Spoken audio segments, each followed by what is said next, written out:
இப்போ விருச்சிகத்துக்கு என்ன நடக்குதுன்னா, கடந்த 10 ஆண்டுகளாக விருச்சிகத்திற்கு நிம்மதி என்பது இல்லை. ஃபர்ஸ்ட் பிரச்சனை அதான். ஜூன் 2க்கு பிறகு உங்களுடைய வாழ்க்கையில் நீங்க இதுவரைக்கும் எதிர்பார்க்காத அளவிற்கு நல்ல மாற்றங்கள் வரும். எந்த ஒரு முயற்சியும் இல்லாமலே தாமத திருமணம் தவறல்ல. சில சமயத்தில் லேட்டா வந்தாலும் லேட்டஸ்டா வரும்னு சொல்லுவாங்க. தாமத திருமணத்தை நோக்கி காத்து கொண்டிருக்கக்கூடிய விருச்சிக ராசி அன்பர்கள் அனைவருக்கும் சொல்றேன், 200% உங்களுக்கு ஜெயிக்கும். லக்க நம்பாதீங்க, கண்டிப்பா ஜெயிக்காது. ஹார்ட் ஒர்க் மட்டும்தான் இந்த ஆண்டு உங்களுக்கு கை கொடுக்கும்.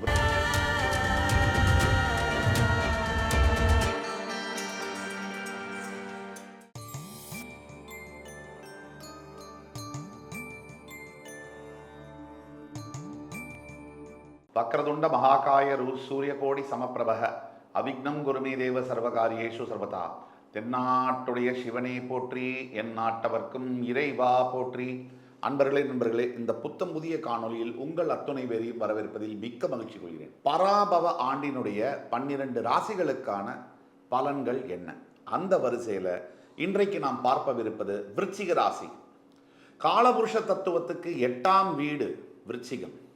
இந்த விருச்சிக ராசி மிகவும் அபூர்வமான ஒரு ராசி. இது உங்களுக்கு நாம் ரொம்ப குறிப்பிட்டு சொல்வதற்கு பல காரணங்கள் இருக்கு. இந்த விருச்சிக ராசி ஒரு மனிதனுடைய உயிரையும் உடலையும் பிரிக்கக்கூடியது. இதை பல தடவை சொல்லியிருக்கேன்.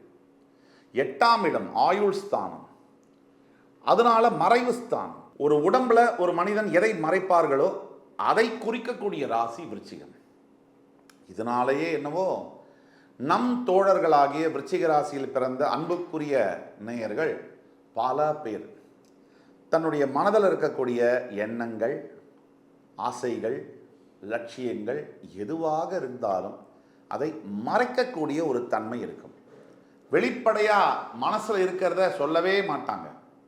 இந்த ஒரு தன்மை விருச்சிக ராசி அன்பர்களுக்கு இருக்கிறது. இந்த விருச்சிக ராசிக்காரர்கள் தன் மனதில் இருக்கக்கூடியதை வெளிப்படையாக பேசக்கூடிய தன்மை என்பது கஷ்டம். இவங்க வேணுமென்றே மறைக்கல, இவங்களுடைய இயல்பு, கடவுளின் படைப்பு இந்த மாதிரி இருக்கு. இப்ப விருச்சிக ராசிக்காரர்களுக்கு இந்த பராபவ ஆண்டு, தமிழ் புத்தாண்டு 2026 எப்படி இருக்குன்னு பார்க்கலாமா? வாங்க. இவங்களுக்கு இந்த ஆண்டு என்ன நடக்கும், எதை எதிர்பார்க்கலாம், எதை செய்யணும், எதை செய்யக்கூடாது, பரிகாரங்கள் என்ன, இதை பற்றி விரிவாக பேசலாம். வாங்க. விருச்சிக ராசிக்காரர்களை பொறுத்த வரைக்கும் இந்த ஏப்ரல் மாதம் தொடங்கக்கூடிய இந்த புத்தாண்டு மாதம் என்பது கடின உழைப்பிற்கான மாதம். இதை சொல்லும் போதே தற்சமய கிரக சூழ்நிலை அதை பற்றி பேசணும். விருச்சிகத்தின் 5ஆம் வீடுல சனி, 4ஆம் வீடுல ராகு. விருச்சிகத்தின் 8ஆம் வீட்டில் தற்சமயம் குரு ஜூன் 2ற்கு பிறகு 9ஆம் வீட்டிற்கு போய் விருச்சிகத்தை பார்க்க போகிறார் உச்ச குரு. விருச்சிகத்தின் 10ஆம் வீடு என்று சொல்லக்கூடிய சிம்மத்தில் கேது. இவ்வளவுதான் கிரக அமைப்பு, முக்கியமான கிரகங்களுடைய அமைப்பு. நாம் ஏன் குரு, சனி, ராகு, கேதுடைய அமைப்பை எடுத்துக்கிறோம் அப்படின்னா, இந்த கிரகங்கள் தான் ஒரு வருஷத்துக்கு மேல மாற்றங்கள் பெறுகிற கிரகம், பெரிய கிரகங்கள். மித்த கிரகங்கள் எல்லாம், மீதம் இருக்கக்கூடிய 5 கிரகங்களும் மாதம் ஒரு முறையோ, தினம் ஒரு முறையோ, அல்லது 2 மாதம் ஒரு முறையோ, 1.5 மாதம் ஒரு முறையோ மாறிக்கொண்டே இருப்பார்கள். இந்த குரு, சனி, ராகு, கேது தான் 1 இயருக்கு மேல மாறக்கூடிய கிரகங்கள், பர்மனண்டா இருக்கக்கூடிய கிரகங்கள். அதனால இந்த கிரகங்களை தவிர்க்க முடியாது. ஆக சரியாக ஏப்ரல் 17ஆம் தேதி அன்று விருச்சிகத்தின் 5ஆம் வீடு என்று சொல்லக்கூடிய மீனத்தில் கூட்டு கிரகங்கள் சேர போறாங்க. சனி, செவ்வாய், புதன், இப்படி கூட்டு கிரகங்கள் எல்லாம் சேர போறாங்க. இதனுடைய பலன்கள், தாக்குதலும் விருச்சிகத்தின் மேல் இருக்கும். இப்போ விருச்சிகத்துக்கு என்ன நடக்குதுன்னா, கடந்த 10 ஆண்டுகளாக விருச்சிகத்திற்கு நிம்மதி என்பது இல்லை. ஃபர்ஸ்ட் பிரச்சனை அதான். அந்த நிம்மதி எதனால இல்லை, அதெல்லாம் பேசிக் காரணங்கள், பல ரீசன்ஸ், காரணங்கள் இருந்தாலும் பணத்தினால நிம்மதி இல்லையா? உறவுகள்னால நிம்மதி இல்லையா? உடல் ஆரோக்கியத்தினால நிம்மதி இல்லையா? காதல் தோல்வியினால நிம்மதி இல்லையா? கணவன் மனைவி பிரிவினால நிம்மதி இல்லையா? குழந்தைகள்னால நிம்மதி இல்லையா? குழந்தைகளை பார்க்க முடியலன்னு நிம்மதி இல்லையா? தினமும் குழந்தைங்க பண்ணுற அட்டகாசம் தாங்க முடியலன்னு நிம்மதி இல்லையா? இப்படி பல பிரச்சனைகள் மனசுக்குள்ள இன்னும் நிறைய இருக்கு, சொல்லிக்கிட்டே போகலாம்.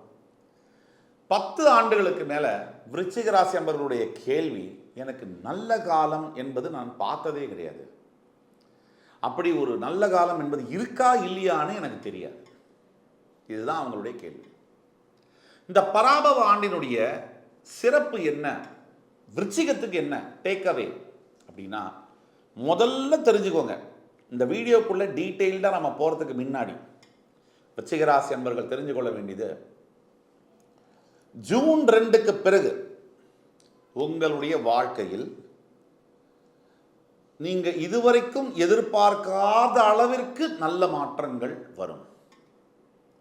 எந்த ஒரு முயற்சியும் இல்லாமலே நல்ல செய்திகள் வரும், நல்ல திருப்பங்கள் வரும். பெரிய அளவிலான ராஜாதி ராஜ யோக பலன்களை நீங்கள் பெறுவீர்கள். இதுதான் நிதர்சனமான உண்மை. இது குரு பயிற்சிக்கு பிறகு நிகழ்ந்தே தீரும். உங்களுடைய ராசி, உங்களுடைய 3ஆம் வீடு, 5ஆம் வீடு, இந்த இடங்களை குரு பார்க்கவிருக்கிறார். இப்போ நம்ம கூட்டு கிரகங்களை பற்றி பேசணும். 5ஆம் வீட்டில் கூட்டு கிரகங்கள் இருக்கும்போது சற்று எதிர்ப்புகள் இருக்கும். நம்ம திரும்பியும் சொன்னோம், பழையபடி விருச்சிக ராசி அன்பர்கள் வாழ்க்கையை பார்த்ததே இல்லையா அப்படின்ற கேள்விக்கு பதில் சொன்னோம். இனிமேல் ஜூன் 2க்கு பிறகு 10 ஆண்டு இல்லை, நீங்கள் பிறந்ததுலேருந்து நீங்கள் பார்க்காத நல்ல விஷயங்கள், நீங்கள் எதிர்பார்க்காத நல்ல திருப்பங்கள், வாழ்வியல் மாற்றங்கள் வந்து சேரும். இப்போ சனியை பற்றி பேசணும்னா, சனி பகவானை பற்றி, உங்களோட 5ஆம் வீட்டில் ஏப்ரல் 17 கூட்டு கிரகங்கள் இருக்கும்போது டென்ஷன், மனசோர்வு, ஏற்கனவே சந்திரன் உங்கள் ராசியில் நீச்சம் என்பதால் சற்று கவலை, சற்று இதெல்லாம் இருக்கும். அதுக்கு மேலே டென்ஷன், மனசோர்வு, வேலை பார்க்கக்கூடிய இடத்துல பிரச்சனைகள், கொஞ்சம் எதிர்ப்புகள், இதெல்லாம் நீங்கள் எக்ஸ்பெக்ட் பண்ணணும்.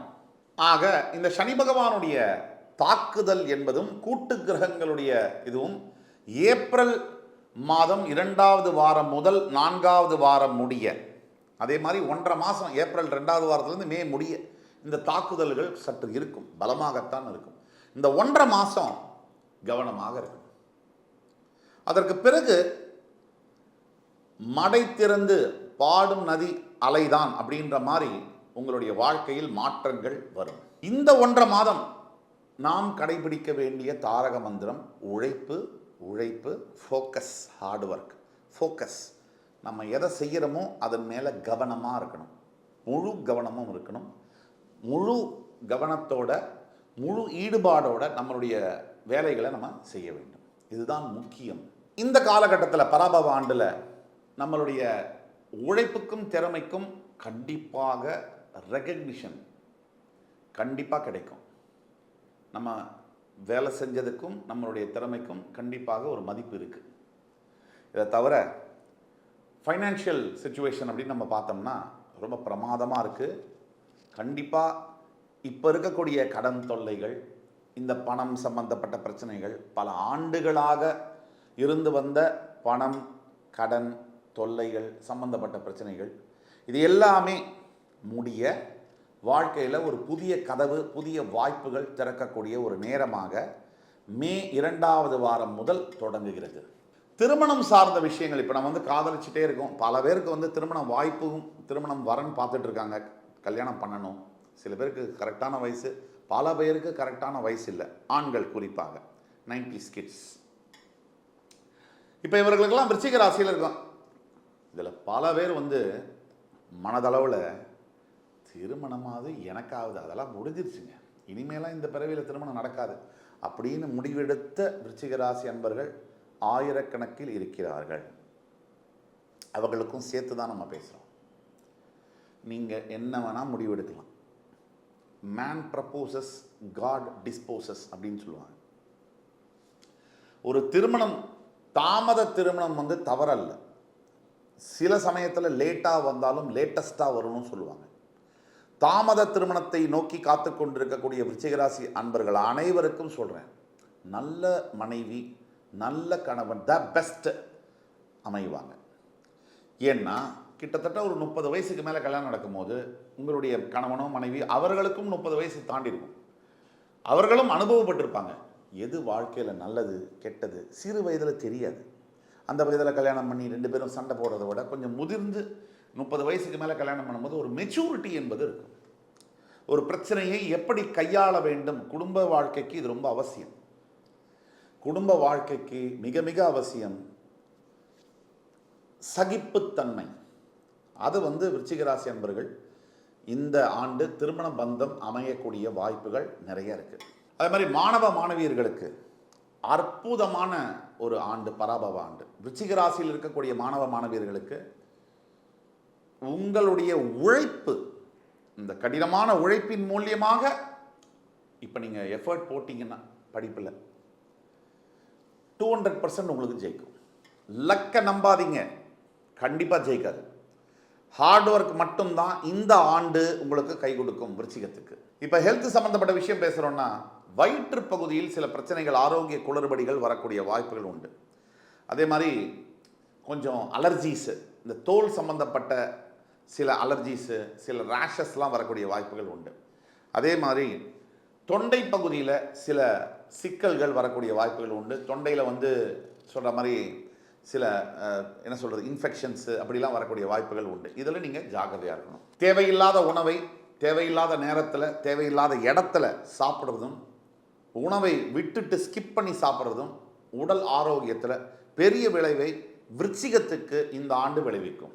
அது மாதிரி உங்களோட 4ஆம் வீட்டில் இருக்கக்கூடிய ராகுனால கண்டிப்பாக வாகனத்தை ஓட்டும் போது, நான் பாரு வீலிங் போடுறேன், நான் பாரு பைக்கை மேலே தூக்கி வைக்கிறேன், கீழே இறக்கி வைக்கிறேன், நான் காரை அப்படி வேகமாக ஓட்டுறேன், தண்ணியை போட்டு காரை ஓட்டுறது, இந்த தேவையில்லாத ஜாதி ஒரு கிக்குக்காக அதை பண்ணுறேன் இதை பண்ணுறேன்னு பண்ணுறது, இந்த கிக்குக்காக பண்ணவங்க பல பேர் இன்றைக்கி உயிரோடு இல்லை.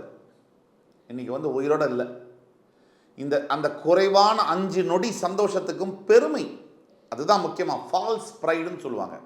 இது தவறான ஒரு கௌரவம். மனசுக்குள்ளேயே இந்த மாதிரி பண்ணால் நம்மளை பெரிய ஆளுன்னு நினைப்பாங்க, கை தட்டுவாங்கன்ற தவறான ஃபால்ஸ் ப்ரைடுக்காக பண்ண பல இளைஞர்கள் இன்றைக்கி உயிரோடு இல்லை. 10 பேர் பண்ணாங்கன்னா 7 பேர் விபத்து, 2 பேர் தப்பிச்சாங்க. இதுதான் உண்மை. ஆக இந்த ட்ராவலில் டிலே ஆகக்கூடிய வாய்ப்புகள், ரஷ் பண்ணி ட்ராவல் பண்ணுறது, கேர்ஃபுல்லாக நம்ம எந்த பொருள் எடுத்துகிட்டு போகிறோமோ எடுத்துகிட்டு வரதெல்லாம் கவனமாக இருக்கும். விருச்சிகத்தின் 10ஆம் வீட்டில் இருக்கக்கூடிய கேது கண்டிப்பாக வேலை செய்கிற இடத்துல என்ன பண்ணுவார்னா, பின் முதுகு, உங்கள் முதுகுக்கு பின்னாடி கூட ரொம்ப நீ இல்லைன்னா நான் இல்லை, என்னுடைய பிரதர் மாதிரி சிஸ்டர் மாதிரின்னு பழகக்கூடியவர்கள் உங்கள் பிற முதுகில் குத்துவாங்க. உங்களுடைய புற முதுகை அவங்க அட்டாக் பண்ணுவாங்க. கண்டிப்பாக உங்களுடைய வேலைக்கு உல வைப்பாங்க. காசிப்பிங் தவறில்லை, ஒரு அளவோட. உங்கள் பர்சனல் மேட்டர்ஸை ஆஃபீஸில் நீங்கள் யார்கிட்டையுமே எந்த சூழ்நிலையுமே டிஸ்கஸ் பண்ணக்கூடாது. இதுதான் முக்கியம். ஒட்டு மொத்தத்தில் விருச்சிக ராசிக்கு இந்த குரு பார்வை ஜூன் 2க்கு பிறகு வரும்பொழுது உங்கள் வாழ்க்கையின் கதவுகள் திறக்கப்படும். உங்கள் வாழ்க்கையின் வாய்ப்புகள் உங்களுக்கு பாதங்களில் சமர்ப்பிக்கப்படும். அங்கிருந்து தொடங்குது அந்த புள்ளியிலிருந்து உங்களுடைய வாழ்க்கை என்பது. அதற்கு பிறகு இப்போ நாம் சொல்லக்கூடியதெல்லாம் பொது பலன்கள். 25லேருந்து 30% வேலை செய்யும். இதுக்கு மேலே உங்களுடைய பிறவி ஜாதகம், பிறப்பு ஜாதகம் இருக்குது, அதுதான் 60லேருந்து 70% வேலை செய்யும். இவ்வளவு சொன்ன பிறகும் உங்களுக்கு நான் சொன்னபடி நடக்குது அப்படின்னா ஓகே. இல்லை உங்களுக்கு மேலும் சந்தேகம் இருக்குது, உங்கள் பிறப்பு ஜாதகத்துக்கு உங்களுக்கு எதிர்காலத்தில் துல்லியமாக எது நடக்கணும்னு தெரியணும்னா கீழே கொடுக்கப்பட்டுள்ள வாட்ஸ்அப் நம்பரில் எங்களை காண்டாக்ட் பண்ணி ஆன்லைன் கன்சல்டேஷன் எடுத்திங்கன்னா நான் உங்களுக்கான எதிர்கால பாதை என்ன நடக்கும்னு 200% ப்ரிடிக்ஷன்ஸோட உங்ககிட்ட நான் தெளிவாக பேச முடியும், உங்களுக்கான வழியை காமிக்க முடியும். அதே மாதிரி பரிகாரம்னு எடுத்தோம்னா விருச்சிக ராசிக்கு முக்கியமாக காலையில் ஸ்கந்த சஷ்டி கவசம், சாயங்காலம் ஸ்கந்த குரு கவசம், இது ரெண்டும் தவறாமல் ஒவ்வொரு நாளும் சொல்லணும். செவ்வாய்க்கிழமை அன்று தவிர்க்காமல் சொல்ல வேண்டும். உங்கள் அருகாமையில் இருக்கக்கூடிய முருக கோவில்களுக்கு, முருகன் கோவில்களுக்கு சென்று உங்களால் முடிஞ்ச செப்பு வேல் அல்லது வெள்ளி வேல் வசதிக்கேற்ப அதை உண்டியில் நீங்கள் போட்டுட்டு வரும்போது உங்கள் வாழ்க்கையில் இருக்கக்கூடிய அத்துணை வினைகளும் அகலும். என் உயிரினும் மேலான விருச்சிக ராசி அன்பர்களே, இந்த காணொலி உங்களுக்கு பிடிச்சிருக்கும்னு நம்புகிறேன். அடுத்து வரும் காணொலியில் மறுபடியும் உங்கள் எல்லோரையும் சந்திக்கும் வரை உங்களிடமிருந்து விடைபெறுவது உங்கள் சுபாஷ் பாலகிருஷ்ணன். நன்றி, வணக்கம், வாழ்க வளமுடன்.